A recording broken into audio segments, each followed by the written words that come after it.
जितना सबको पता है कि ਆਪਾਂ तकरीबन सिर्फ 48 घंटे ਹੁਣ ਆਲਮੋਸਟ ਦੂਰ ਹੈ ਜਦੋਂ ਕਿ ਆਪਣਾ ਪੋਲਿੰਗ ਦਾ ਜਿਹੜਾ ਪ੍ਰੋਸੈਸ ਸਟਾਰਟ ਹੋਣਾ ਹੈ 20 ਤਰੀਕ ਨੂੰ। ਸੋ ਜਿਸ ਤਰ੍ਹਾਂ ਪਹਿਲਾਂ ਵੀ ਅਸੀਂ ਸ਼ੁਰੂਆਤੀ ਦੌਰ 'ਚ ਤੁਹਾਨੂੰ ਅਸੀਂ ਮੀਟਿੰਗ ਕਰਕੇ ਦੱਸਿਆ ਸੀ ਜੋ ਸਾਡਾ ਸਾਰਾ ਉਦੋਂ ਪ੍ਰੀਪੇਅਰਡਨੈਸ ਬਾਰੇ ਸੀ। ਹੁਣ ਤੱਕ ਵੀ ਅਸੀਂ ਦੋ ਚੀਜ਼ਾਂ ਬਾਰੇ ਤੁਹਾਨੂੰ ਦੱਸਾਂਗੇ ਕਿ ਹੁਣ ਤੱਕ ਜਿਹੜਾ ਪ੍ਰੋਸੈਸ ਕਿਸ ਤਰ੍ਹਾਂ ਚੱਲਿਆ ਹੈ, ਅਸੀਂ ਕਿੰਨੀ ਹੁਣ ਤੱਕ ਸਾਰੀਆਂ ਸਾਡੀਆਂ ਟੀਮਾਂ ਵਗੈਰਾ ਨੇ ਰਿਕਵਰੀ ਵਗੈਰਾ ਕੀਤੀ ਹੈ, ਸਾਡੇ ਹੁਣ ਤੱਕ ਦੇ ਇੰਤਜ਼ਾਮਾਤ ਕੀ ਨੇ ਪੋਲਿੰਗ ਨੂੰ ਲੈ ਕੇ। ਫਿਰ ਉਸ ਤੋਂ ਬਾਅਦ ਸੀਪੀ ਸਾਹਿਬ ਵੱਲੋਂ ਵੀ ਕਿ ਹੁਣ ਦੀ ਜਿਹੜੇ ਅਗਲੇ 48 ਘੰਟੇ ਨੇ ਉਹ ਸਾਡੀ ਜਨਰਲ ਪ੍ਰੀਪੇਅਰਡਨੈਸ ਕੀ ਹੈਗੀ ਹੈ ਔਰ ਲੋਕਾਂ ਤੋਂ ਅਸੀਂ ਕੀ ਆਸ ਤੇ ਤਵੱਕੂ ਰੱਖਦੇ ਹਾਂ ਕਿ ਇਹਨਾਂ 48 ਘੰਟਿਆਂ 'ਚ ਕਿਸ ਤਰੀਕੇ ਨਾਲ ਉਹ ਵਿਚਰਨ। ਕੁਝ ਇੱਕ ਕਾਨੂੰਨੀ ਪਾਬੰਦੀਆਂ ਨੇ ਜਿਹੜੀ ਕਿ ਤੁਹਾਡੀ ਅੱਜ ਸ਼ਾਮ ਨੂੰ ਕੈਂਪੇਨਿੰਗ ਜਿਹੜੀ 6 ਵਜੇ ਬੰਦ ਹੋ ਜਾਣੀ ਹੈ, ਉਸ ਤੋਂ ਬਾਅਦ ਇਮੀਡੀਏਟਲੀ ਉਹ ਪਾਬੰਦੀਆਂ ਲਾਗੂ ਨੇ ਔਰ ਉਹਨਾਂ ਲਈ ਸਾਨੂੰ ਕੀ ਸਹਿਯੋਗ ਚਾਹੀਦਾ ਹੈ ਉਹਦੇ ਬਾਰੇ ਆਪਾਂ ਅੱਜ ਦੀ ਪ੍ਰੈਸ ਕਾਨਫਰੰਸ 'ਚ ਜ਼ਿਕਰ ਕਰਾਂਗੇ। ਸੋ ਮੈਂ ਤੁਹਾਨੂੰ ਦੱਸ ਰਿਹਾ ਕਿ ਆਪਣੇ ਜ਼ਿਲ੍ਹੇ ਦੇ ਵਿੱਚ 2218 ਬੂਥਾਂ ਦੇ ਉੱਤੇ ਪੋਲਿੰਗ ਹੋਣ ਜਾ ਰਹੀ ਹੈ। ਪੋਲਿੰਗ ਬੂਥ ਸਾਰੇ ਸਾਡੇ ਸਟੇਸ਼ਨ ਜਿਹੜੇ ਨੇ ਪੋਲਿੰਗ ਸਟੇਸ਼ਨ ਹਰ ਪੱਖੋਂ ਤਿਆਰ ਕਰ ਲਏ ਗਏ ਨੇ।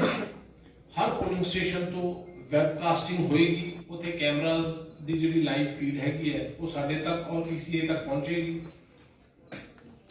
ਸਾਰੀਆਂ ਪੋਲਿੰਗ ਪਾਰਟੀਆਂ ਉਹਨਾਂ ਦੀਆਂ ਟ੍ਰੇਨਿੰਗਸ ਹੋ ਕੇ ਸਾਰੀਆਂ ਪੋਲਿੰਗ ਪਾਰਟੀਆਂ ਮੁਕੰਮਲ ਤਿਆਰ ਹੋ ਚੁੱਕੀਆਂ ਨੇ।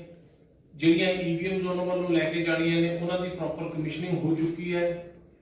19 ਤਰੀਕ ਨੂੰ ਸਵੇਰੇ ਜਿਹੜਾ ਹੈ ਵੱਖ-ਵੱਖ ਆਪਣੇ ਡਿਸਪੈਚ ਸੈਂਟਰਾਂ ਤੋਂ ਸਾਡੀਆਂ ਪੋਲਿੰਗ ਪਾਰਟੀਆਂ ਸਮੇਤ ਪੁਲਿਸ ਪਾਰਟੀਆਂ ਇਕੱਠੇ ਆਪਣੇ ਜਿਹੜਾ ਹੈ ਡੈਸਟੀਨੇਸ਼ਨ ਦੀ ਰਵਾਨਾ ਹੋਣਗੀਆਂ।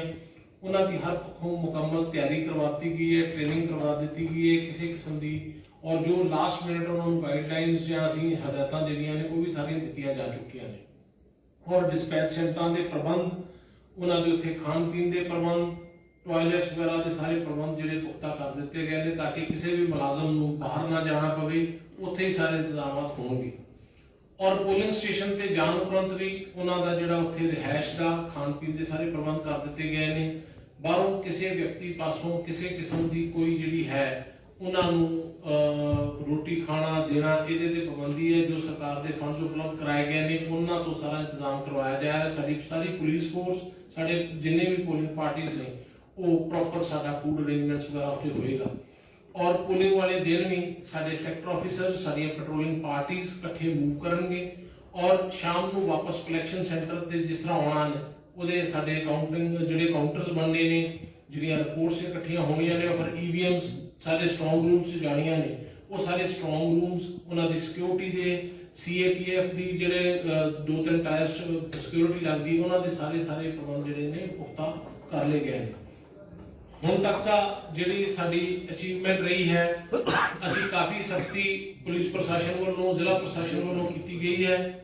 ਸਾਡੇ ਐਮਸੀਸੀ ਡਿਫੇਸਮੈਂਟ ਦੇ ਤਕਰੀਬਨ 87,000 ਤੋਂ ਵੱਧ ਇਹਨਾਂ ਦੀਆਂ ਇਲੀਗਲ ਪੋਸਟਰਸ, ਹੋਰਡਿੰਗਸ ਵਗੈਰਾ ਤੇ ਕਾਰਵਾਈ ਕੀਤੀ ਗਈ ਹੈ। 8 FIRs ਲੌਂਚ ਕੀਤੀਆਂ ਗਈਆਂ ਨੇ। ਐਮਸੀਸੀ ਵਾਇਲੇਸ਼ਨ ਦੀ ਜਿਹੜਾ ਇੱਕ FIR ਲੌਂਚ ਹੈ। ਲਿਕਰ ਦੇ ਵਿੱਚ ਲਿਸਿਟ ਲਿਕਰ ਜਿਹੜੀ ਹੈ 28,638 ਲੀਟਰਸ ਜਿਹੜੀ ਇਲਿਸਿਟ ਲਿਕਰ ਇਲਿਸਿਟ ਜਿਹੜੀ ਇਸਦੀ 5,166 ਜਿਹੜੀ ਹੈ ਲੀਟਰ ਉਹ ਔਰ ਲਾਮ ਤਕਰੀਬਨ 1,85,000 ਜਿਹੜੀ ਲੀਟਰ ਹੈ ਇਹਦੀ ਬਰਾਮਦਗੀ ਕੀਤੀ ਹੈ ਔਰ 340 FIRs ਜਿਹੜੀਆਂ ਸੀਗੀਆਂ ਉਹ ਦਰਜ ਹੋਈਆਂ ਨੇ। ਇਸੇ ਤਰੀਕੇ ਨਾਲ ਹੀਰੋਇਨ, ਓਪੀਐਮ ਇਹਨਾਂ ਦੀ ਸਾਰੀ ਰਿਕਵਰੀ ਕੀਤੀ ਗਈ ਹੈ। 61 FIRs NDPC ਆਰਮਸ ਐਕਟ ਦੇ ਤਹਿਤ 9 FIR ਔਰ ਇਸੇ ਤਰੀਕੇ ਨਾਲ FST ਵੱਲੋਂ ਕਾਫੀ ਭਾਰੀ ਮਾਤਰਾ ਦੇ ਵਿੱਚ ਜਿਹੜੀ ਹੈ RDX ਦੀ ਔਰ ਹੀਰੋਇਨ ਵਗੈਰਾ ਦੀ ਬਰਾਮਦਗੀ ਕੀਤੀ ਗਈ ਹੈ। ਉਹਨਾਂ ਵੱਲੋਂ 3 FIRs ਦਰਜ ਕੀਤੀਆਂ ਗਈਆਂ ਹਨ। ਕੈਸ਼ ਦੀ ਰਿਕਵਰੀ ਹੁਣ ਤੱਕ ਜਿਹੜੀ ਹੈ ਸਾਡੇ 43 ਲੱਖ ਦੇ ਕਰੀਬ ਕੈਸ਼ ਰਿਕਵਰ ਹੋਇਆ ਹੈ, ਸਮੇਤ $61,000 ਦੀ ਰਿਕਵਰੀ ਜਿਹੜੀ ਹੈ ਉਹ ਸਾਡੀਆਂ ਪੁਲਿਸ ਔਰ FST ਟੀਮਾਂ ਵੱਲੋਂ ਕੀਤੀ ਗਈ ਹੈ। ਇਸੇ ਆਪਣੇ ਲਗਾਤਾਰ ਤਾਂ ਤਕਰੀਬਨ 5 ਕਿਲੋ ਸੋਨਾ ਔਰ ਇਸ ਤਰੀਕੇ ਦੇ ਨਾਲ ਜਿਹੜਾ ਹੈ ਜਿਊਲਰੀ ਜਿਹੜੀ ਹੈ 2260 ਗ੍ਰਾਮ ਤੱਕ ਦੀ ਜਿਊਲਰੀ ਜਿਹੜੀ ਹੈ ਇਲੀਗਲ ਉਹ ਬਰਾਮਦ ਕੀਤੀ ਗਈ ਹੈਗੀ ਹੈ। ਲਾਇਸੈਂਸ ਆਰਮਸ ਤਕਰੀਬਨ 97-98% ਦੇ ਲਾਗੇ ਛਾਗੇ ਸਾਰੇ ਜਿਹੜੇ ਸੀ ਇਲੀਗਲ ਆਰਮਸ ਔਰ ਲੀਗਲ ਆਰਮਸ ਉਹ ਲਾਅ ਐਂਡ ਆਰਡਰ ਨੂੰ ਦੇਖਦੇ ਹੋਏ ਸਭ ਡਿਪੋਜ਼ਿਟ ਕੀਤੇ ਗਏ ਨੇ। ਔਰ ਉਸ ਤੋਂ ਬਾਅਦ ਸਾਡੇ ਪੁਲਿਸ ਨਾਕੇ ਇਹ ਜਿਹੜੇ ਹੈਗੇ ਨੇ ਆਲਮੋਸਟ ਅਰਬਨ 'ਚ 25 ਔਰ ਰੂਰਲ ਦੇ ਵਿੱਚ ਅਰਬਨ 'ਚ 45 ਰੂਰਲ 'ਚ 25 ਔਰ ਟਰਬਲ ਮੇਕਰਸ ਦੀਆਂ ਅਰੈਸਟ ਕਾਫੀ ਭਾਰੀ ਮਾਤਰਾ 'ਚ ਕੀਤੀਆਂ ਗਈਆਂ। ਸੋ ਇਹ ਹੁਣ ਤੱਕ ਦੀ ਸਾਡੀ ਰਿਕਵਰੀ ਹੋਈ ਹੈ। MCC ਜਿਹੜਾ ਵਿੰਗ ਸਾਡਾ ਕੰਮ ਕਰ ਰਿਹਾ ਸੀ ਉਹਦੇ 'ਚ ਵੀ ਤਕਰੀਬਨ ਸਾਡੇ ਕੋਲ 34 ਕਿਸਮ ਦੀਆਂ ਪਰਮਿਸ਼ਨਸ ਜਿਹੜੀਆਂ ਪ੍ਰੀ ਸਰਟੀਫਿਕੇਸ਼ਨਸ ਕੀਤੀਆਂ ਗਈਆਂ ਨੇ। ਵਿਦਆਊਟ ਪਰਮਿਸ਼ਨ ਜਿਹੜੀਆਂ ਐਡ ਚੱਲ ਰਹੀਆਂ ਸੀਗੀਆਂ ਤਕਰੀਬਨ 597 ਦੇ ਕਰੀਬ ਐਡਸ ਸੀਗੀਆਂ ਜਿਨ੍ਹਾਂ ਨੂੰ ਜਿਹੜਾ ਹੈ ਆਇਡੈਂਟੀਫਾਈ ਕਰਕੇ ਉਹਨਾਂ ਦੇ ਖਰਚੇ ਪਾਏ ਗਏ ਨੇ ਔਰ 45 ਤੋਂ ਵੱਧ ਜਿਹੜੇ ਹੈ ਨੋਟਿਸਸ ਇਹਨਾਂ ਨੂੰ ਸਰਵ ਕੀਤੇ ਗਏ ਨੇ ਕਮੇਟੀ ਵੱਲੋਂ। पेड न्यूज ਦੇ 255 ਸ਼ੱਕੀ ਕੇਸਾਂ ਨੂੰ ਐਗਜ਼ਾਮਨ ਕੀਤਾ ਗਿਆ ਹੈ ਲੇਕਿਨ पेड न्यूज ਫਾਈਨਲ ਕੋਈ ਨਹੀਂ ਪਾਈ ਗਈ। 16,53,000 ਦੇ ਕਰੀਬ ਜਿਹੜੇ ਹੈ MCC ਦੀ ਕਮੇਟੀ ਵੱਲੋਂ ਜਿਹੜਾ ਹੈ ਐਕਸਪੈਂਡੀਚਰ ਵੱਖ-ਵੱਖ ਇਹਨਾਂ ਦੇ ਖਾਤਿਆਂ 'ਚ ਬੁੱਕ ਕੀਤਾ ਗਿਆ ਹੈਗਾ। ਜਿਹੜੇ ਕੈਂਡੀਡੇਟਸ ਦੇ ਐਕਸਪੈਂਡੀਚਰ ਨੇ ਉਹ ਵੱਖ-ਵੱਖ ਸਾਡੇ ਕੋਲ ਕੈਂਡੀਡੇਟਸ ਦੇ ਜਿੰਨੇ ਹੁਣ ਤੱਕ ਕੱਲ ਤੱਕ ਦੀ ਜਿਹੜੀ ਇਨਸਪੈਕਸ਼ਨ ਹੋਈ ਹੈ ਸਭ ਤੋਂ ਵੱਧ ਜਿਹੜਾ ਹੈ ਸਾਊਥ ਦੇ ਵਿੱਚ 24,98,000 ਦਾ ਖਰਚਾ ਜਿਹੜਾ ਹੈਗਾ ਇੱਕ ਕੈਂਡੀਡੇਟ ਨੇ ਕੀਤਾ ਹੈ। ਵੱਖ-ਵੱਖ ਹਲਕਿਆਂ 'ਚ ਤਕਰੀਬਨ 17 ਲੱਖ, ਕਿਸੇ 'ਚ 19 ਲੱਖ, ਕਿਸੇ ਦੇ ਵਿੱਚ ਤਕਰੀਬਨ ਜਿਹੜਾ ਹੈ 26 ਲੱਖ। ਇਹ ਰੇਂਜ ਹੈ ਜਿਹੜੀ ਖਰਚਿਆਂ ਦੀ ਵੱਖ-ਵੱਖ ਸਾਡੀ ਐਕਸਪੈਂਡੀਚਰ ਮੋਨੀਟਰਿੰਗ ਔਰ ਸ਼ੈਡੋ ਆਬਜ਼ਰਵੇਸ਼ਨ ਰਜਿਸਟਰਾਂ 'ਚ ਜਿਹੜੀ ਸਾਡੀ ਕਮੇਟੀਆਂ ਨੇ ਲੱਭੀਆਂ ਨੇ ਔਰ ਇਹ ਖਰਚਿਆਂ ਦੀ ਡਿਟੇਲ ਹੈ ਜਿਹੜੀ ਹੁਣ ਤੱਕ 40 ਲੱਖ ਦੀ ਲਿਮਿਟ ਸੀਗੀ ਵੱਖ-ਵੱਖ ਕੈਂਡੀਡੇਟਸ ਦੀ ਉਹਨਾਂ ਦੇ ਤਹਿਤ ਇਹ ਸਾਡੇ ਖਰਚੇ ਬੁੱਕ ਕੀਤੇ ਗਏ ਨੇ ਔਰ ਇਹਦੀ ਫਾਈਨਲ ਐਕਸਪੈਂਡੀਚਰ ਦੀ ਸਟੇਟਮੈਂਟ ਮੇਰੇ ਸਾਈਨਾਂ ਨਾਲ ਪੋਲਿੰਗ ਤੋਂ ਬਾਅਦ 26 ਦਿਨਾਂ ਬਾਅਦ ਪੂਰੀ ਡਿਟੇਲ ਬਣੇਗੀ ਔਰ ਜੇ ਕਿਸੇ ਨੇ ਆਪਣਾ ਐਕਸਪੈਂਡੀਚਰ ਐਕਸੀਡ ਕੀਤਾ ਹੋਇਆ ਤੇ ਉਹਦੀ ਰਿਪੋਰਟ ਜਿਹੜੀ ਹੈ ECA ਨੂੰ ਡਿਟੇਲ 'ਚ ਮੇਰੇ ਵੱਲੋਂ ਬਾਅਦ ਦੇ ਵਿੱਚ ਜਾਏਗੀ। ਸੋ ਇਹ ਮੋਟੇ ਤੌਰ ਤੇ ਸਾਡੇ ਸਾਰੇ ਪ੍ਰਬੰਧ ਵਗੈਰਾ ਕਰ ਦਿੱਤੇ ਗਏ ਨੇ। ਪੋਸਟਲ ਬੈਲਟ ਦੀ ਹੁਣ ਤੱਕ ਸਾਡੇ ਫੈਸਿਲਿਟੇਸ਼ਨ ਸੈਂਟਰ ਦੇ ਅਸੀਂ ETPBS ਰਾਹੀਂ ਭੇਜੇ ਸੀ ਕੁਝ ਜਿਹੜੇ ਫੌਜੀਆਂ ਨੂੰ ਉਹ ਵਾਪਸ ਆਉਣੇ ਸ਼ੁਰੂ ਹੋਏ ਨੇ।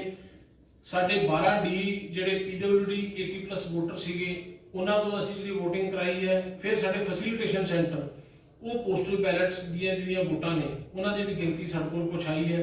ਤਕਰੀਬਨ ਹੁਣ ਤੱਕ 1654 ਪੋਸਟਲ ਬੈਲਟ ਜਿਹੜੇ ਨੇ ਮੁਲਾਜ਼ਮਾਂ ਵੱਲੋਂ ਇਹ ਪਾਏ ਗਏ ਨੇ। ਸੋ ਇਹ ਵੀ ਇਨਫੋਰਮੇਸ਼ਨ ਸਾਡੇ ਕੋਲ ਫਿਗਰਸ ਕੁਝ ਪਹੁੰਚੀਆਂ ਹੈਗੀਆਂ ਨੇ ਜਿਹੜੀ ਪੋਸਟਲ ਬੈਲਟ ਦੇ ਨਾਲ VOTING ਹੋਈ ਹੈਗੀ ਹੈ। ਸੋ ਇਹ ਮੋਟੇ ਤੌਰ ਤੇ ਇਹ ਹੈ ਔਰ ਉਸ ਤੋਂ ਬਾਅਦ ਹੁਣ ਜਿਹੜੀ ਪ੍ਰੀਪੇਅਰਡਨੈਸ ਹੈ ਪੁਲਿਸ ਦੀ ਪ੍ਰੀਪੇਅਰਡਨੈਸ ਆਉਣ ਵਾਲੇ ਦਿਨਾਂ ਲਈ ਔਰ ਜਿਹੜੇ ਸਾਡੇ ਹੁਣ ਹੁਕਮ ਲਾਗੂ ਕੀਤੇ ਗਏ ਨੇ ਦਫਾ 144 5 ਬੰਦਿਆਂ ਦੇ ਇਕੱਠੇ ਹੋਣ ਤੇ ਪਾਬੰਦੀ ਹੈ ਸ਼ਾਮ 6 ਵਜੇ ਤੋਂ। ਕੈਂਪੇਨਿੰਗ ਜਿਹੜੀ ਹੈ ਹਰ ਤਰ੍ਹਾਂ ਦੀ TV ਦੇ ਨਿਊਜ਼ ਤੇ ਬੰਦ ਹੋ ਜਾਏਗੀ। ਸਿਰਫ 5 ਬੰਦੇ ਆਪਣੀ ਡੋਰ ਟੂ ਡੋਰ ਜਿਹੜੀ ਪੋਲੀਟੀਕਲ ਜਿਹੜਾ ਉਹ ਜਾ ਸਕਦੇ ਨੇ ਉਹ 'ਚ ਵੀ 5 ਦੀ ਲਿਮਿਟ ਹੈਗੀ ਹੈ। ਠੇਕੇ ਡਰਾਈਵ ਡੇ ਡਿਕਲੇਅਰ ਕਰ ਦਿੱਤਾ ਗਿਆ ਹੈਗਾ। ਅੱਜ ਸ਼ਾਮ 6 ਵਜੇ ਤੋਂ ਲੈ ਕੇ ਪੋਲਿੰਗ ਵਾਲੇ ਦਿਨ ਸ਼ਾਮ ਤੱਕ ਡਰਾਈ ਡੇ ਹੈ। ਸਾਰੇ ਠੇਕੇ ਬਿਲਕੁਲ ਬੰਦ ਕਰ ਦਿੱਤੇ ਰਹਿਣਗੇ ਔਰ ਕਿਸੇ ਕਿਸਮ ਦੀ ਜਿਹੜੀ ਹੈ ਉਹਨਾਂ ਦੇ ਉੱਤੇ ਕੋਈ ਸ਼ਰਾਬ ਦੀ ਵਿਕਰੀ ਦੀ ਮਨਾਹੀ ਹੈ। ਐਕਸਾਈਜ਼ ਟੀਮਾਂ ਔਰ ਪੁਲਿਸ ਦੀਆਂ ਟੀਮਾਂ ਸਖਤੀ ਦੇ ਨਾਲ ਇਸ ਚੀਜ਼ ਦੀ ਜਿਹੜੀ ਹੈ ਚੈਕਿੰਗ ਕਰਨਗੀਆਂ ਔਰ ਇਹ ਜਿਹੜੇ 2 ਦਿਨ ਹੈਗੇ ਨੇ ਇੱਥੇ ਵੀ ਸਾਰੀ ਸਾਡੀ ਫੋਰਸ ਔਰ ਪੂਰੀ ਸਖਤੀ ਨਾਲ ਚੈਕਿੰਗ ਕਰੇਗੀ। ਇਹਦੇ ਬਾਰੇ ਸਾਨੂੰ ਜਿਹੜਾ ਹੈ ਮਾਨਯੋਗ CP ਸਾਹਿਬ ਥੋੜਾ ਹੋਰ ਬਰੀਫ ਕਰਨਗੇ। ਡੀ ਸਾਹਿਬ ਨੇ ਦੱਸ ਦਿੱਤਾ। ਦੇਖੋ ਜਿਹੜੇ 48 ਘੰਟੇ ਹੁੰਦੇ ਆ ਉਹ ਪੋਲਿੰਗ ਦਾ ਟਾਈਮ ਜਿਹੜਾ ਖਤਮ ਹੋਣ ਤੋਂ ਆਪਾਂ ਕੈਲਕੂਲੇਟ ਕਰਦੇ ਹਾਂ ਜਿਹੜੇ ਕਿ 6 ਵਜੇ ਦਾ ਟਾਈਮ ਆ। ਸੋ ਅੱਜ 6 ਵਜੇ ਤੋਂ 48 ਘੰਟੇ ਵਾਲਾ ਜਿਹੜਾ ਟਾਈਮ ਉਹ ਸਟਾਰਟ ਹੋ ਜਾਏਗਾ। ਉਹਦੇ ਵਿੱਚ ਸਭ ਤੋਂ ਪਹਿਲੀ ਕੰਡੀਸ਼ਨ ਹੁੰਦੀ ਹੈ ਕਿ ਕੋਈ ਵੀ ਪੋਲੀਟੀਕਲ ਫੰਕਸ਼ਨਰੀ ਜਿਹੜਾ ਕਿ ਆਊਟਸਾਈਡਰ ਆ ਜਿਹੜਾ ਇਸ ਏਰੀਆ ਦਾ ਰਹਿਣ ਵਾਲਾ ਨਹੀਂ ਹੈ ਉਹ ਇੱਥੇ ਨਹੀਂ ਰਹਿ ਸਕਦਾ। ਸੋ ਜਿਸ ਤਰ੍ਹਾਂ ECA ਦੀਆਂ ਇੰਸਟਰਕਸ਼ਨਸ ਆ ਔਰ ਬਹੁਤ ਸਖਤ ਸਾਰਿਆਂ ਨੂੰ ਹਦਾਇਤਾਂ ਕੀਤੀਆਂ ਕਿ ਇਸ ਤੋਂ ਬਾਅਦ ਦੇ ਵਿੱਚ ਜਿੰਨੀਆਂ ਵੀ ਉਹੋ ਜਿਹੀਆਂ ਪਲੇਸਿਸ ਆ ਜਿੱਥੇ ਕੋਈ ਸਟੇ ਕਰ ਸਕਦਾ ਚਾਹੇ ਉਹ ਕੋਈ ਕਮਿਊਨਿਟੀ ਹਾਲ ਆ ਚਾਹੇ ਉਹ ਕੋਈ ਹੋਟਲ ਆ ਚਾਹੇ ਸਰਾਮ ਉਹਨਾਂ ਦੀ ਪ੍ਰੋਪਰ ਤਰੀਕੇ ਦੇ ਨਾਲ ਚੈਕਿੰਗ ਕੀਤੀ ਜਾਵੇ। ਇਨਸ਼ੋਰ ਕੀਤਾ ਜਾਵੇ ਕਿ ਕੋਈ ਵੀ ਆਊਟਸਾਈਡਰ ਖਾਸ ਕਰਕੇ ਕੋਈ ਪੋਲੀਟੀਕਲ ਫੰਕਸ਼ਨਰੀ ਜਿਹੜਾ ਹੈ ਉਹ ਸਟੇ ਨਾ ਕਰ ਰਿਹਾ ਹੋਵੇ। ਜਿਹੜਾ ਵੀ ਕੋਈ ਬੰਦਾ ਸਟੇ ਕਰ ਰਿਹਾ ਉਹਦਾ ਕੋਈ ਨਾ ਕੋਈ ਰੀਜ਼ਨ ਹੋਵੇ। ਜਿਸ ਤਰ੍ਹਾਂ ਅੰਮ੍ਰਿਤਸਰ ਦੇ ਵਿੱਚ ਬਹੁਤ ਸਾਰੇ ਹਸਪੀਟਲ ਆ ਕਈ ਵਾਰੀ ਕੋਈ ਇਲਾਜ ਕਰਾਉਣ ਲਈ ਆਇਆ ਹੁੰਦਾ ਹੈ ਜਾਂ ਹੋਰ ਪਰ ਜਿਹੜਾ ਵੀ ਬੰਦਾ ਕੋਈ ਸਟੇ ਕਰ ਰਿਹਾ ਉਹਦੀ ਇੱਕ ਜਸਟੀਫਿਕੇਸ਼ਨ ਹੋਵੇ ਕਿ ਇੱਥੇ ਕਿਉਂ ਰਹਿ ਰਿਹਾ ਵਾ। ਪਰ ਕਿਸੇ ਵੀ ਕਾਸਟ ਦੇ ਉੱਤੇ ਕੋਈ ਵੀ ਪੋਲੀਟੀਕਲ ਫੰਕਸ਼ਨਰੀ ਜਿਹੜਾ ਹੈ ਉਹ ਏਰੀਆ ਦੇ ਵਿੱਚ ਅਲਾਉਡ ਨਹੀਂ ਹੈ 48 ਘੰਟੇ ਪਹਿਲਾਂ। ਦੂਸਰੀ ਚੀਜ਼ ਜਿਹੜੀ ਹੈ ਕਿ ਕੈਂਪੇਨਿੰਗ ਜਿਹੜੀ ਆ ਉਹ 6 ਵਜੇ ਤੋਂ ਬਾਅਦ ਬੰਦ ਹੋ ਜਾਏਗੀ। ਬਿਲਕੁਲ ਸਿਰਫ door to door campaigning allowed ਆ ਜਿਹਦੇ ਵਿੱਚ ਐਟ ਏ ਟਾਈਮ 5 ਬੰਦੇ ਡੋਰ ਟੂ ਡੋਰ ਕੈਂਪੇਨਿੰਗ ਕਰ ਸਕਦੇ ਆ। ਕਿਸੇ ਤਰ੍ਹਾਂ ਦੀ ਕੋਈ ਵਹੀਕਲ ਦੇ ਉੱਤੇ ਕੈਂਪੇਨਿੰਗ ਅਲਾਉਡ ਨਹੀਂ ਹੈ। ਕਿਸੇ ਤਰ੍ਹਾਂ ਦਾ ਲਾਊਡ ਸਪੀਕਰ ਅਲਾਉਡ ਨਹੀਂ ਆ। ਸੋ ਇਹ ਸਾਰੀਆਂ ਜਿਹੜੀਆਂ ਪੁਲਿਸ ਪਾਰਟੀ ਦੇ ਥੱਲੇ ਤੱਕ ਸਾਰਿਆਂ ਨੂੰ ਹਦਾਇਤਾਂ ਦੇ ਦਿੱਤੀਆਂ ਗਈਆਂ। ਤੀਸਰਾ ਜਿਹੜੇ ਲਿਕਰ ਇਵੈਂਟਸ ਆ ਉਹ ਐਕਸਾਈਜ਼ ਡਿਪਾਰਟਮੈਂਟ ਦੇ ਨਾਲ ਮਿਲ ਕੇ ਇਨਸ਼ੋਰ ਕੀਤਾ ਜਾਏਗਾ ਕਿ 6 ਵਜੇ ਤੋਂ ਬਾਅਦ ਉਹ ਟਿਲ ਦੀ ਕੰਪਲੀਸ਼ਨ ਆਫ ਜਿਹੜਾ ਪੋਲਿੰਗ ਆ ਉਦੋਂ ਤੱਕ ਉਹ ਬੰਦ ਰਹਿਣਗੇ। ਉਹ ਆਲਰੇਡੀ ਟੀਮਸ ਅਸੀਂ ਫਾਰਮ ਕਰ ਦਿੱਤੀਆਂ ਔਰ 6 ਵਜੇ ਤੋਂ ਉਹਨੂੰ ਇੰਪਲੀਮੈਂਟ ਕਰਨਾ ਅਸੀਂ ਸ਼ੁਰੂ ਕਰ ਦੇਵਾਂਗੇ। ਇਹ ਸਾਰੀਆਂ ਚੀਜ਼ਾਂ ਨੂੰ ਇੰਪਲੀਮੈਂਟ ਕਰਨ ਦੇ ਵਾਸਤੇ ਇੱਕ ਤਾਂ ਫਲਾਈਂਗ ਸਕੁਆਡਸ ਜਿਹੜੇ ਕਿ ਆਪਣੇ ਆਲਰੇਡੀ ਕੰਮ ਕਰ ਰਹੇ ਸੀਗੇ, ਇੱਕ ਸਟੈਟਿਕ ਸਰਵੇਲੈਂਸ ਟੀਮ ਹੈ, ਇਹਨਾਂ ਨੂੰ ਹੋਰ ਸਟਰੈਂਥਨ ਕੀਤਾ ਗਿਆ ਵਾ। 2 ਐਕਸਪੈਂਡੀਚਰ ਸੈਂਸਿਟਿਵ ਕਨਸਟੀਟੂਐਂਸੀਜ਼ ਆ ਸਾਡੀਆਂ, ਈਸਟ ਤੇ ਸੈਂਟਰਲ, ਉੱਥੇ at a time 4 flying squad ਤੇ 4 ਸਟੈਟਿਕ ਸਰਵੇਲੈਂਸ ਟੀਮ ਕੰਮ ਕਰ ਰਹੀਆਂ 3 ਸ਼ਿਫਟਾਂ 'ਚ। ਸੋ ਟੋਟਲ 12 ਜਿਹੜੀਆਂ ਨੇ ਫਲਾਈਂਗ ਸਕੁਆਡਸ ਤੇ 12 ਸਟੈਟਿਕ ਸਰਵੇਲੈਂਸ ਟੀਮਸ ਆ। ਇਸ ਤੋਂ ਇਲਾਵਾ ਜਿਹੜੀਆਂ ਬਾਕੀ 3 ਕਨਸਟੀਟੂਐਂਸੀਜ਼ ਆ ਉੱਥੇ 3 ਟੀਮ ਐਟ ਏ ਟਾਈਮ ਔਰ ਟੋਟਲ ਜਿਹੜੀਆਂ ਨੇ 9 ਟੀਮਸ ਫਲਾਈਂਗ ਸਕੁਆਡ ਦੀਆਂ ਔਰ 9 ਟੀਮ ਸਟੈਟਿਕ ਸਰਵੇਲੈਂਸ ਟੀਮ ਜਿਹੜੀਆਂ ਉਹ ਕੰਮ ਕਰ ਰਹੀਆਂ ਵਾ। ਉਹਦੇ ਨਾਲ ਸਾਡੇ ਜਿਹੜੇ ਆ ਇੰਟਰ ਡਿਸਟ੍ਰਿਕਟ 16 ਨਾਕੇ ਕੰਮ ਕਰ ਰਹੇ ਆ ਔਰ ਵਿਦਿਨ ਦੀ ਡਿਸਟ੍ਰਿਕਟ ਜਿਹੜੇ ਇਨਰ ਨਾਕਾ ਦਾ 29 ਨਾਕੇ ਕੰਮ ਕਰ ਰਹੇ ਆ। ਉਹ ਸਾਰੇ ਹੀ ਇਹ ਇਨਸ਼ੋਰ ਕਰਨਗੇ ਕਿ ਇਹ ਜਿਹੜੇ ਐਕਟੀਵਿਟੀ ਜਿੰਨੀ ਮੈਂ ਦੱਸੀ ਹੈ, ਕੋਈ ਕੈਂਪੇਨਿੰਗ ਗਲਤ ਨਾ ਕਰੇ, ਕੋਈ ਇਲੀਗਲ ਚੀਜ਼ ਨਾ ਲੈ ਕੇ ਆਵੇ, ਕਿਤੇ ਲਿਕਰ ਦੀ, ਕਿਤੇ ਪੈਸੇ ਦੀ, ਕਿਤੇ ਹੋਰ ਇਸ ਤਰ੍ਹਾਂ ਦੀ ਜਿਹੜੀ ਕੋਈ ਕੋਸ਼ਿਸ਼ ਕਰਦਾ ਹੈ, ਉਸ ਕੋਸ਼ਿਸ਼ ਨੂੰ ਨਾਕਾਮ ਬਣਾਉਣਾ ਉਹਨਾਂ ਟੀਮਸ ਦਾ ਕੰਮ ਆ। ਇਹਦੇ ਨਾਲ ਇਹਨੂੰ ਸਪਲੀਮੈਂਟ ਕਰਨ ਵਾਸਤੇ ਸਾਡੇ ਕੋਲੇ QRTs ਆ, ਜਿਹਦੇ ਵਿੱਚ ਪੈਰਾਮਿਲਟਰੀ ਫੋਰਸ ਡਿਪਲੋਇਡ ਆ। ਉਹ 18+2 20 ਟੋਟਲ QRTs ਨੇ, ਜਿਹੜੀਆਂ 4 ਇੱਕ ਕਨਸਟੀਟੂਐਂਸੀ ਦੇ ਵਿੱਚ। ਉਹ ਅੱਜ ਵੀ 5 ਵਜੇ ਤੋਂ ਲੈ ਕੇ 11 ਵਜੇ ਤੱਕ, ਕੱਲ ਵੀ ਔਰ ਪੋਲਿੰਗ ਵਾਲੇ ਦਿਨ ਵੀ ਕੰਮ ਕਰਨਗੀਆਂ। ਸੋ ਇਹ ਹੈਗਾ ਜਿਹੜਾ ਸਾਡੇ SHOs, ACPs, ADCPs, DCPs ਤੋਂ ਇਲਾਵਾ ਜਿਹੜੀ ਅਸੀਂ ਫੋਰਸ ਡਿਪਲੋਏ ਕਰ ਰਹੇ ਹਾਂ। ਸੋ ਇੱਕ ਬੜਾ ਡਿਟੇਲਡ ਜਿਹੜਾ ਪਲਾਨ ਤਿਆਰ ਕੀਤਾ ਗਿਆ 48 ਆਵਰਸ ਪਹਿਲਾਂ ਕੀ ਇੰਪਲੀਮੈਂਟ ਕਰਨਾ ਹੈ, ਇਸ ਤੋਂ ਬਾਅਦ ਫਿਰ 24 ਘੰਟੇ ਵਾਲਾ ਹੋਏਗਾ, ਫਿਰ ਪੋਲਿੰਗ ਡੇ ਵਾਲਾ ਹੋਏਗਾ। ਸੋ ਸਾਡੇ ਵੱਲੋਂ ਡਿਸਟ੍ਰਿਕਟ ਪੁਲਿਸ ਵੱਲੋਂ, ਕਮਿਸ਼ਨਰ ਪੁਲਿਸ ਵੱਲੋਂ ਪੂਰੀ ਤਰ੍ਹਾਂ ਅਸੀਂ ਤਿਆਰ ਹਾਂ ਬਿਲਕੁਲ ਫੇਅਰ ਤੇ ਇੰਪਾਰਸ਼ੀਅਲ ਇਲੈਕਸ਼ਨਸ ਕਰਾਉਣ ਵਾਸਤੇ। ਸਰ ਕੱਲ ਮਿਸਟਰ ਸੇਠੀ ਆਏ ਸੀਗੇ ਸਰ, ਕੁਝ ਜਿਹੜੇ ਸੈਂਸਿਟਿਵ ਬੂਥਸ ਹੈਗੇ ਸੇ ਈਸਟ ਦੇ ਸਾਊਥ ਦੇ, ਉਹਨਾਂ ਨੇ ਕਿਹਾ ਵੀ ਉੱਥੇ ਕਾਫੀ ਜਿਹੜੀ ਆ ਗੁੰਡਾਗਰਦੀ ਦੇਖਣ ਨੂੰ ਮਿਲਦੀ ਆ। ਉਹਦੇ ਤੁਹਾਨੂੰ ਕੱਲ ਮੰਗ ਪੱਤਰ ਵੀ ਤੁਹਾਨੂੰ ਕੱਲ ਦੇ ਕੇ ਗਏ ਨੇ ਜੀ, ਉਹਦੇ ਬਾਰੇ ਤੁਹਾਡਾ ਤੇ ਤੁਹਾਡਾ ਦੋਵਾਂ ਦਾ ਸਰ ਕੀ ਉਹਦੇ ਦੇਖੋ ਜਿਹੜਾ ਕਲੈਕਟਿਵਿਟੀ ਮੈਂ ਪੜ੍ਹੀ ਹੈ ਡੀ ਸਾਹਿਬ ਉਹਨਾਂ ਨੇ ਇੱਕ ਮੈਮੋਰੈਂਡਮ ਦਿੱਤਾ ਸੀਗਾ, ਉਹਦੇ ਵਿੱਚ ਆਲਰੇਡੀ ਜਿਹੜੇ ਅਸੀਂ ਵਲਨਰੇਬਲ ਏਰੀਆਜ਼ ਆਇਡੈਂਟੀਫਾਈ ਕੀਤੇ ਆ। ਉਹ ਵਲਨਰੇਬਲ ਏਰੀਆਜ਼ ਦੇ ਵਿੱਚ ਜਿਹੜੇ ਬੂਥ ਹੁੰਦੇ ਉਹ ਕ੍ਰਿਟੀਕਲ ਆਪਾਂ ਪੋਲਿੰਗ ਸਟੇਸ਼ਨ, ਪੋਲਿੰਗ ਲੋਕੇਸ਼ਨ ਕਹਿੰਦੇ ਆ, ਉਹ ਕਾਫੀ ਏਰੀਆਜ਼ ਆਲਰੇਡੀ ਕਵਰਡ ਆ ਉਹਦੇ ਵਿੱਚੋਂ, ਜਿਨ੍ਹਾਂ ਨੂੰ ਅਸੀਂ ਵਲਨਰੇਬਲ ਡਿਕਲੇਅਰ ਕੀਤਾ। ਜਿੱਥੇ ਸਾਡੀਆਂ ਜਿਸ ਤਰ੍ਹਾਂ ਦੱਸਿਆ ਮੈਂ ਅੱਗੇ ਕਿ FST ਚ ਸਾਰੀ ਪੈਰਾਮਿਲਟਰੀ ਫੋਰਸ ਲਾਈ ਹੋਈ ਹੈ। SST ਦੇ ਵਿੱਚ ਵੀ ਜਿਹੜੀਆਂ ਐਕਸਪੈਂਡੀਚਰ ਸੈਂਸਿਟਿਵ 2 ਕਨਸਟੀਟੂਐਂਸੀਜ਼ ਆ ਉਹਦੇ ਵਿੱਚ ਪੂਰੀ ਪੈਰਾਮਿਲਟਰੀ ਫੋਰਸ ਲਾਈ ਹੈ। ਇਸ ਤੋਂ ਇਲਾਵਾ ਹਰ ਕਨਸਟੀਟੂਐਂਸੀ ਦੇ ਵਿੱਚ ਪੈਰਾਮਿਲਟਰੀ ਫੋਰਸ ਦੀਆਂ QRTs ਆ ਔਰ ਬਹੁਤ ਸਾਰਾ ਜਿਹੜਾ ਏਰੀਆ ਵਲਨਰੇਬਲ ਏਰੀਆ ਹੈ ਉਹਦੇ ਵਿੱਚ ਜਿਹੜੇ ਕ੍ਰਿਟੀਕਲ ਪੋਲਿੰਗ ਸਟੇਸ਼ਨ ਆ ਉਹਦੇ ਉੱਤੇ ਵੀ ਜਿਹੜੀ ਆ ਫੋਰਸ ਜਿਹੜੀ ਆ ਪੈਰਾਮਿਲਟਰੀ ਮਿਕਸ ਕਰਕੇ ਲਾਈ ਗਈ ਹੈ। CAPF ਆਪਾਂ ਉਹਨੂੰ ਕਹਿੰਦੇ CAPF ਲਗਾਈ ਗਈ ਹੈ।